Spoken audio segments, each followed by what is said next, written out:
Good morning, you lovely lot. Yep, Deano back for a little update on Spurs and they're just gone, shall I say, pathetic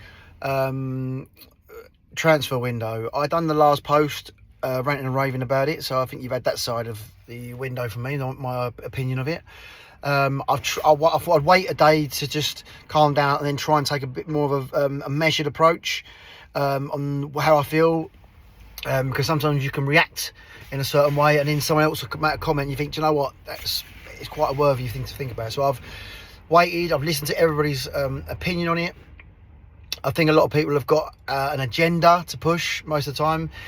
If their channel's one way, they'll go that way. Yeah, so sorry I haven't got back to answer a lot of the last bit of the yesterday's stuff, because I'm only currently trying to build a website for my company, so I'm really up there at the moment, and it's not really my area of expertise really. I'm a landscaper, so all that sort of technical stuff's not really up my street.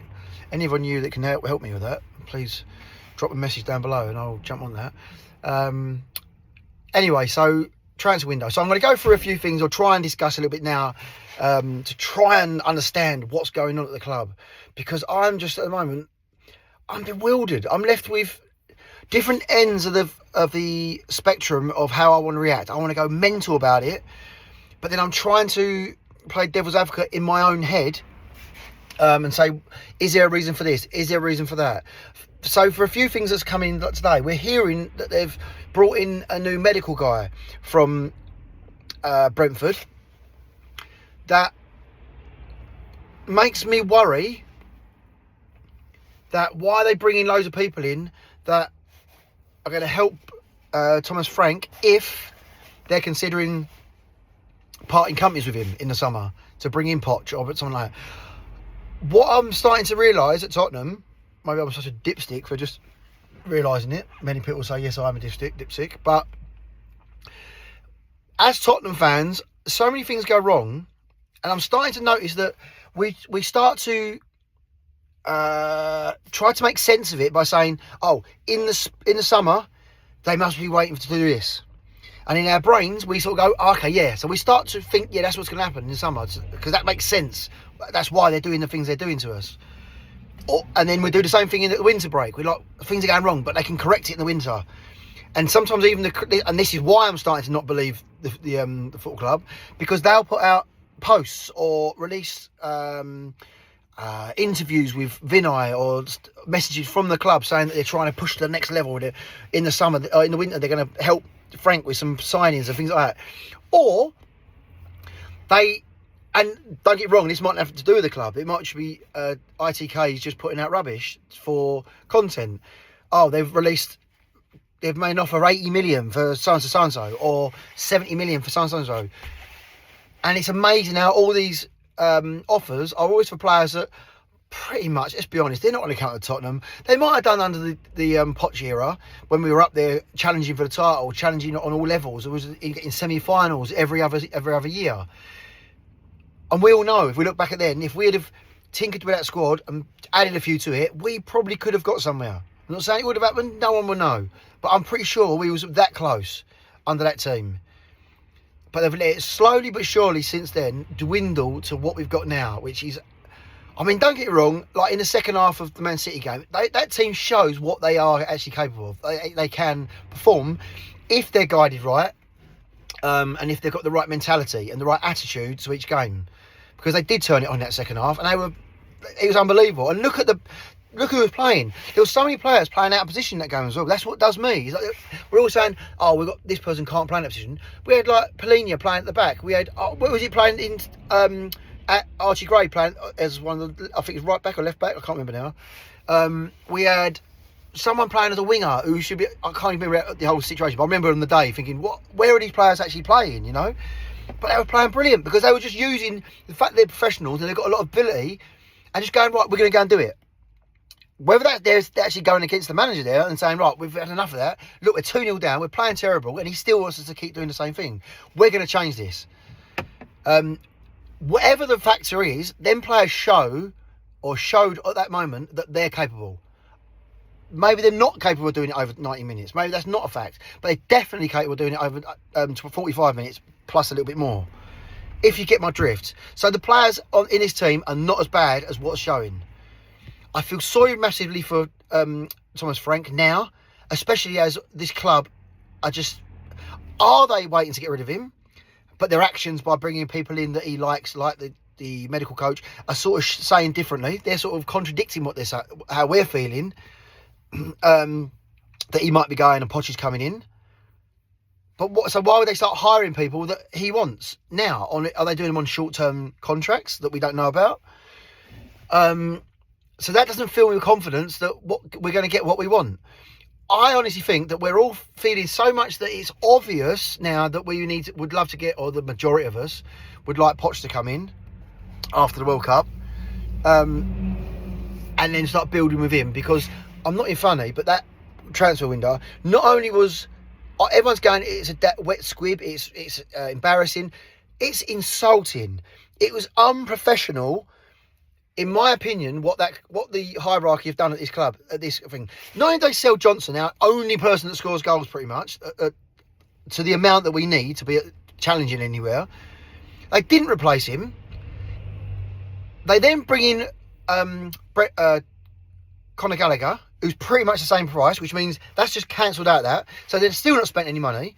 Then they bring in the little kid, the young lad, who's not going to get any game time during the year. And we've got the guy, the Irish whiz kid fella. Forgive me, I can't remember his name. I'm not sure his name. I've only heard it a couple of times.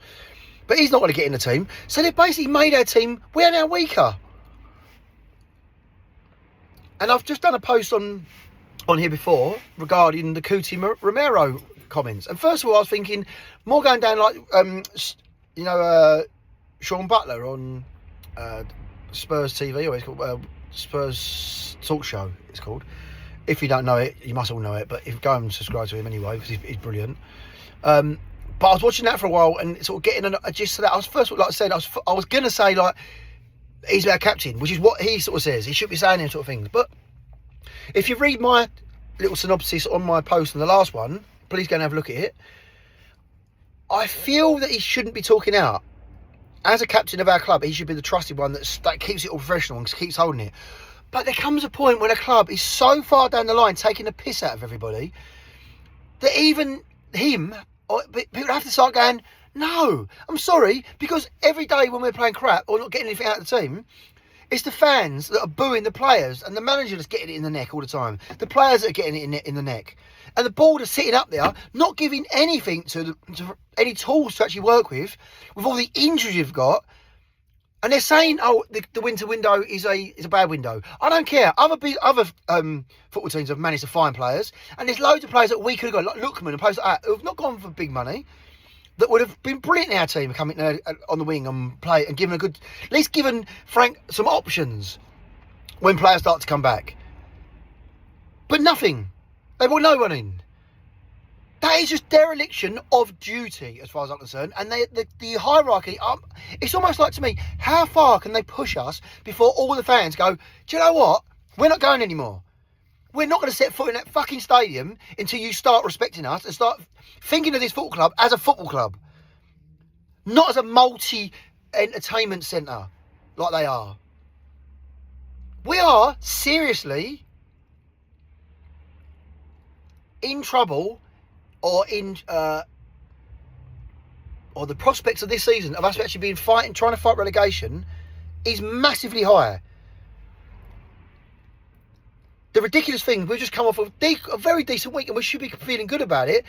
The first half against City was terrible, but the second half, we've gone through to the next round in the Champions League, which is brilliant.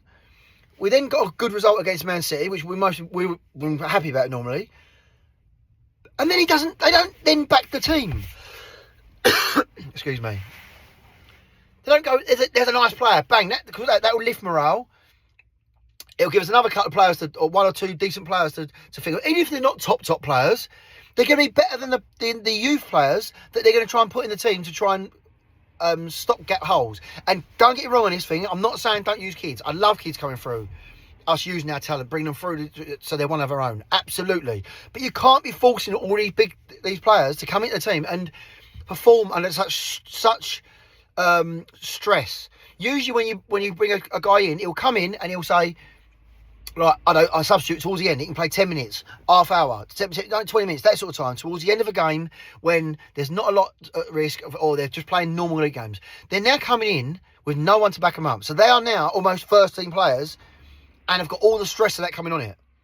And that's not good for these young players to come through. It's not good for them.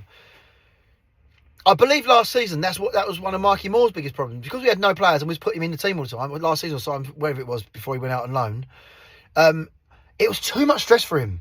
He needs to come in there, do a few of his little clips, tricks and whatever, get his confidence up, make a few mistakes. Do you know what I mean? Come and subs quite a few times, get his confidence in, get used to playing. Not be stuck in there and have the pressure of the team on him because he's the only one we've got to perform.